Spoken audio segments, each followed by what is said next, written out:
Plus facile qu'une pizza. Il suffit de râper 3 pommes de terre.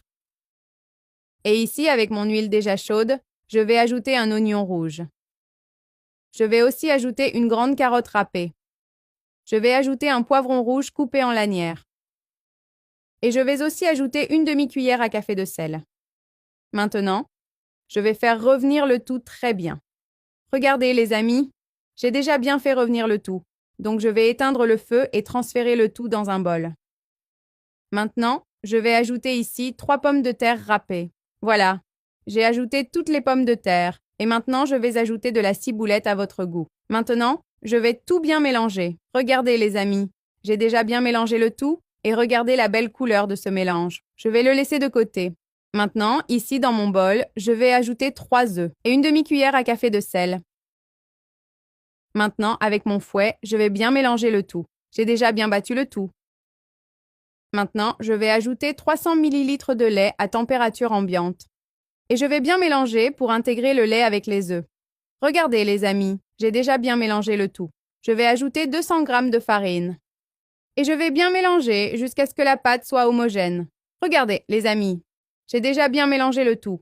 Et c'est la consistance de la pâte que je veux. Maintenant, je vais ajouter une cuillère à soupe de levure chimique. Et je vais bien mélanger pour intégrer la levure dans la pâte. Voilà les amis, j'ai bien remué et intégré la levure dans cette pâte merveilleuse.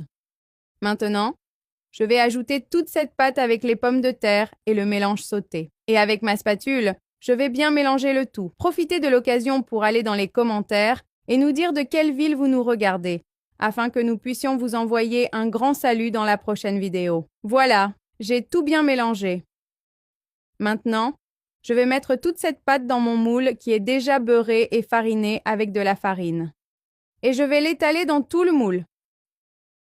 Voilà les amis, j'ai mis tout le mélange ici dans mon moule. Maintenant, je vais le mettre dans le four préchauffé à 200 degrés Celsius pendant 45 minutes. Regardez les amis, c'est bien cuit. Et maintenant, je vais mettre du fromage mozzarella râpé par-dessus.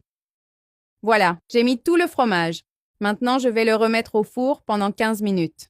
Regardez les amis, ma pizza est prête. Regardez comme elle est belle. Allez vite dans les commentaires.